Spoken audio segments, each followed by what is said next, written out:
Hi friends, welcome to second lecture on Class 10 History, Chapter 2, Nationalism in India. In this video, we shall discuss about the non-cooperation Khilafat movement. So this non-cooperation movement started in January 1921. The movement unfolded differently in different places. In towns, countryside and plantations, there were different ways in which the people interpreted the definition of Swaraj and acted accordingly. So let's see how in all these places the movement unfolded. First, movement in towns. So this was carried mainly by the middle class people. The students left government schools and colleges, teachers and headmasters resigned, lawyers gave up their legal practice, the council elections were boycotted except in Madras, the foreign goods were boycotted and foreign cloth was burnt in huge bonfires. The liquor shops were picketed. So that means that people stood in front of the liquor shops and prevented the people from buying liquor, foreign liquor. And merchants or traders refused to trade in foreign goods. The people also began wearing Indian clothes and boycotting the foreign clothes. The production of Indian cloth industry increased a lot. But soon, this non-cooperation movement in towns started to fail. What were the reasons? First, khadi cloth was more expensive and poor people could not afford it.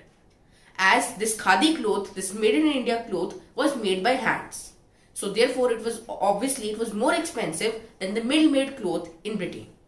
So therefore the poor people had to wear foreign clothes. So in this way the boycott of foreign clothes was not successful. Second, Indian educational institutes were not well established. So students and teachers went back to government schools and colleges. So the people had started to boycott the government schools and colleges, but now they need to go somewhere. But in Made in India education institutes were not very well established. They did not have very good teachers, so therefore all the students had to go back to the British government schools.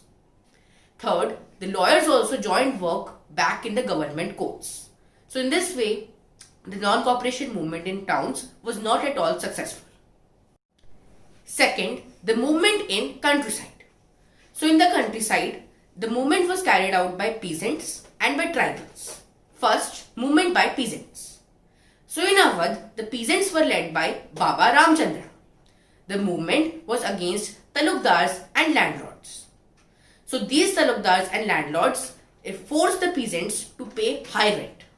They also forced the peasants to do beggar and to work on the landlord's farm without any payment.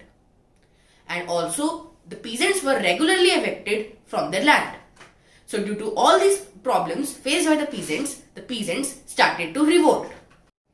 So the peasants demanded reduction of revenue, abolition of beggar and social boycott of landlords. They began to protest. So the services like washerman and barbers were not provided to the landlords.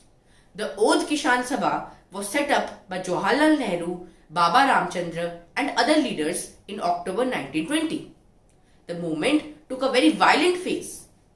The houses of talukdars were attacked and the bazaars were looted and the grains were hoarded.